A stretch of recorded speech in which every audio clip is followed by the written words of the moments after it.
Nifty trade कर रहा है 14,347 पर। तो क्या लगता है ये वक्त करेगा कोई हसीन सितम, या फिर निफ्टी अपने हुस्न में लोगों को यूं ही फंसाए बुल पर बैठाकर 15,000 ले जाएगी? जानना नहीं चाहेंगे?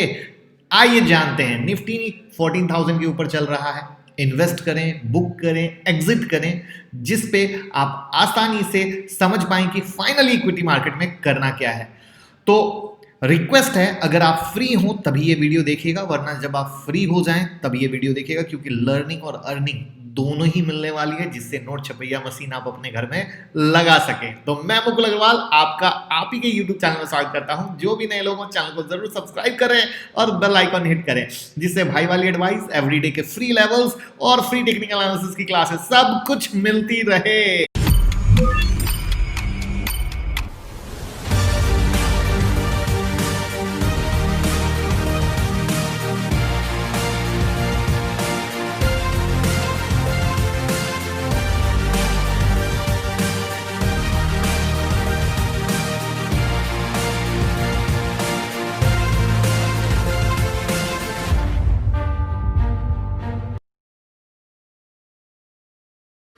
मार्केट की तेजी इस कदर देखी जा रही है कि इन्वेस्टर कंफ्यूज हुए जा रहे हैं कि क्या बाय किया जाए या फिर प्रॉफिट उठाकर निकल लिया जाए।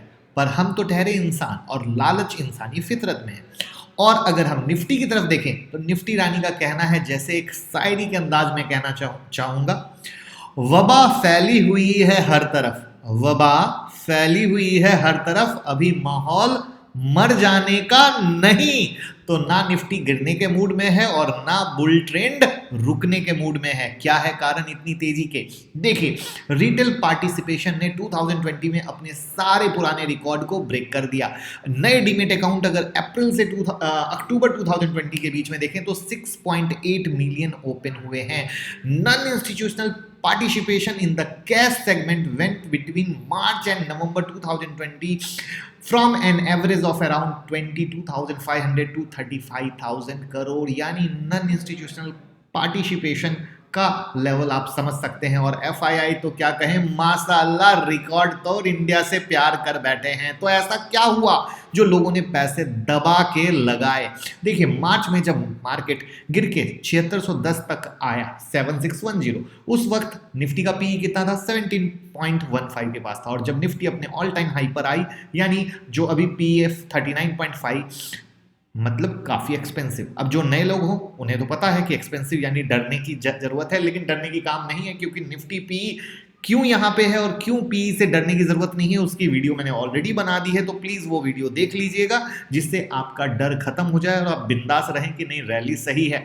अगर एक लाइन में पी को समझें तो पास्ट में जब जब मार्केट क्रैश हुआ, क्यों? क्योंकि वो पी 28 के पास आया था। बट ये सच नहीं है, ये आधा सच है, पूरा सच आप वहां से समझ लीजिएगा। तो फिलहाल ये समझिए, पी की बात नहीं है, मेन वहां पे पी कम था, जिसके कारण पार्टिसिपेशन बढ़ता गया, और अदर फैक्टर जो हम डिस्कस करने वाले हैं वो मार्केट को ऊपर लेते चले गए। तो अब क्या है? अब जहां कोरोना के बाद से हर जगह मार्केट में रिकवरी मोड में है, तो इंडिया कैसे रिकवरी से पीछे रह जाता? तो जब हालात सुधर रहे थे तो इंडिया के कोर सेक्टर भी सुधर रहे थे। साथ में इंडिया जैसे बड़े देश में जहां क्रूड ऑयल का इतना डिमांड है, वहीं ग्लोबल मार्केट में क्रूड प्राइस बहुत गिरावट देखी गई, और उससे सबसे ज्यादा फायदा हमारे देश को हुआ।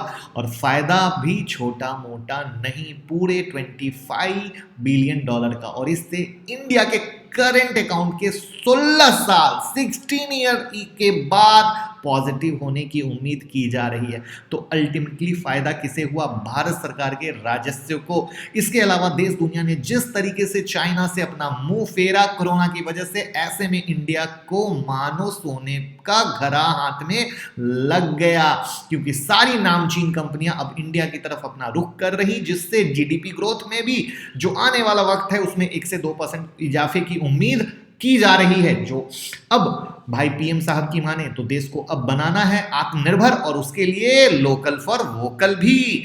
अब जितने इतने सारे काम एक साथ कर रहे हैं तो थोड़ी सहूलियत तो देनी पड़ेगी, जिससे धंधा चोखा हो सके। तो सरकार ने सहूलियत दी और कहा करो अपना धंधा चौकस। और इसी वजह से हम ईज ऑफ डूइंग बिजनेस के इंडेक्स पर, पता है पहले कहां थे? 142 वाली पोजीशन थी और अभी कहाँ वाली पोजीशन है पता है? 63rd, यानी 63, 142 से 63। तो आप समझ जाइए कितना बड़ा उछाल है ईज ऑफ डूइंग बिजनेस में। इसके अलावा सरकार जो प्रोडक्शन लिंक्ड इंसेंटिव स्कीम चला रही है उसे भी हमारे देश को मैन्युफैक्चरिंग में ग्लोबल लेवल पर काफी फायदा देखने को मिला है। तो ये वो फैक्टर हैं जिसके कारण बियर छुप गया है, दुबक गया है और बुल बहुत तेजी से दौड़ रहा है और मार्केट नया हाई बना रहा है। अब समझते हैं एक बहुत ही इंपॉर्टेंट पॉइंट जिसके खिलाफ बड़े बड़े इंडिकेटर इशारा कर रहे हैं। समझे हम किस इंडिकेटर की बात कर रहे हैं? अरे वही जो लोग हमेशा पूछते हैं मार्केट काफी एक्सपेंसिव है क्या? जो समझते हैं क्या सही में मार्केट एक्सपेंसिव है, ये समझने के लिए थोड़ा सा आपको नजरिया बदलना पड़ेगा। जहां इकोनॉमी को संभालने के लिए नए नए स्कीम देश दुनिया की सेंट्रल बैंक लेके आ रही है, ऐसे में समझ जाएं कि मार्केट में लिक्विडिटी की बाढ़ आ गई है, क्योंकि इंटरेस्ट रेट ऑलरेडी कम है, इतना कम है कि आप ये माना जा रहा है कि अगले 3 साल तक बढ़ने की भी उम्मीद नहीं है। और लो इंटरेस्ट रेट से अगर हम कंपैरिजन करें तो यह मार्केट बिल्कुल भी एक्सपेंसिव नहीं है। और इन सब बातों पे अलग अलग मैंने डिटेल में वीडियो बनाई है, अगर नहीं देखी हो तो जरूर देखिएगा, जिससे आपको पिक्चर समझ में आए और इन्वेस्टमेंट में आप डरे नहीं। कुछ नए फॉलोअर होंगे वो ये भी कह रहे होंगे कि सर ये बातें तेजी के बाद बता रहे हैं। नहीं मेरे भाई, 21, 22, 23 मार्च की वीडियो देखिए, 25 मार्च से तेजी हुई, उसके बाद निफ्टी जब 10,000 क्रॉस किया तब भी बाइंग की एडवाइस दी, 11,000 क्रॉस किया तब भी बाइंग की एडवाइस दी। तो कहने का मतलब ये है कि अगर आप नए हैं तो पुरानी वीडियो को देखकर विश्वास जमाइए और मजे लीजिए। तो फाइनल नोट क्या है? फाइनल नोट, जैसा कि आपने अभी देखा कि मार्केट के जितने भी ड्राइविंग फैक्टर हैं वो सब किसको सपोर्ट कर रहे हैं? बुल को। ऐसे में क्या? तो ऐसे में वही कि जब तक कोई मेजर इवेंट नहीं होता है मार्केट क्रैश नहीं होगा। और एक मेजर क्रैश आएगा, बट कब आएगा वो देखा जाएगा, उससे परेशान होने की जरूरत नहीं है। तो फिर हम कैसे इन्वेस्ट करें? क्या है जादुई तरीका? अब उसको जानते हैं। जादुई तरीका जानने से पहले आईटीसी स्टॉक की वीडियो बना दी गई है, रिलायंस क्यों गिर रहा है वीडियो बना दी गई है, जरूर देखिएगा। और कौन सी 6 बुक ऐसी हैं जो मैं पढ़ता हूं, खुद पढ़ता हूं, वो भी लाइव हो चुकी है। और चार्ट ऑफ वीक जिसमें नेक्स्ट वीक आप काम कर सकते हैं, Nifty, bank Nifty next week क्या लग रहा है, तो इन वीडियो को देख लीजिएगा जिससे मंडे और नेक्स्ट वीक के लिए आप तैयार हो जाएं। यानी एक से एक बेहतरीन वीडियो आपके स्क्रीन पर है। और वो जो वैल्यूएशन पीई की बात कर रहे थे वो भी सारी वीडियो स्क्रीन पे अगर आप नीचे जाएंगे स्क्रॉल करके आपको दिख जाएगी। साथ में स्टॉक मार्केट की सारी ब्रेकिंग न्यूज अगर आपको चाहिए तो आप ट्विटर हैंडल ज्वाइन कर लीजिएगा, सारी ब्रेकिंग न्यूज मिलेगी। और स्टॉक मार्केट के लेवल्स चाहिए तो टेलीग्राम ज्वाइन कर लीजिएगा, लिंक डिस्क्रिप्शन बॉक्स में है। यानी कमाने का पूरा इंतजाम एक ही जगह। अब क्या होना चाहिए तरीका आपके पोर्टफोलियो का? अगर पुराना भी है तो क्या करें, नया है तो क्या करें, चलिए बताते हैं। बताने से पहले थोड़ा सा लाइक का बटन दबा दीजिएगा तो हमें भी स्माइल आ जाएगी। देखिए, आपको एक तो डाइवर्सिफाइड पोर्टफोलियो बनाना चाहिए जिससे कि डिफरेंट सेक्टर के शेयर आपके पास में रहे। साथ में 2021 का थीम जो मार्केट को ड्राइव करेगा उस थीम सेक्टर पर पैसे लगाएं तो अगेन वो आपके लिए अच्छा रहेगा। अब आप कहेंगे थीम क्या है?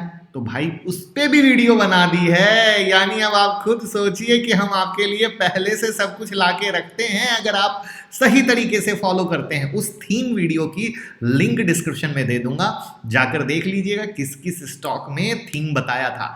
और उसके अलावा क्वालिटी स्टॉक पर फोकस करें, साथ में एक साथ पैसे ना डालें।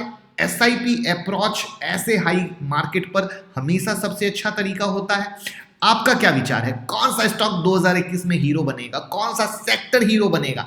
कमेंट बॉक्स में जरूर बताइए। और याद रखिए कि अगर आप इन्वेस्ट कर रहे हैं और किसी भी कारण से करेक्शन आता है तो दिमाग में उसके लिए दरवाजे खुले रखिएगा, वरना परेशान होइएगा। क्योंकि रिटेल इन्वेस्टर मैक्सिमम टाइम तेजी हो जाने के बाद चढ़ते हैं। यानी अब 14,000 के बाद नींद बहुत लोगों की खुल रही है। हमारे पास फुल डे फोन आते हैं, वहां पे 14,000 के बाद नींद खुलती है। और वहां पे हम ये बात सबसे क्लियर कहते हैं, क्योंकि हमें सिक्के का दोनों पहलू देखना जरूरी होता है कि अगर आप इन्वेस्टर बन रहे हैं तो भाई ये ओपन माइंड रखिए कि मार्केट हाई पे है, करेक्शन होगा तो हम परेशान नहीं होंगे। क्योंकि क्या होता है, एक दिन शेयर ऊपर गया और दूसरे दिन ही गिरा ना, वहीं पे वो परेशानी में डर के मारे इन्वेस्टर से ट्रेडर बन जाते हैं। तो इन्वेस्टर और ट्रेडर दो अलग दुनिया है, इसको पहले समझ लेना है, तभी इन्वेस्टमेंट में आना है। तो उम्मीद करूंगा इंफॉर्मेशन पसंद आई होगी। लाइक कमेंट शेयर करके प्यार कीजिएगा और लोगों के साथ शेयर करना बिल्कुल मत भूलिएगा। Thank you so much.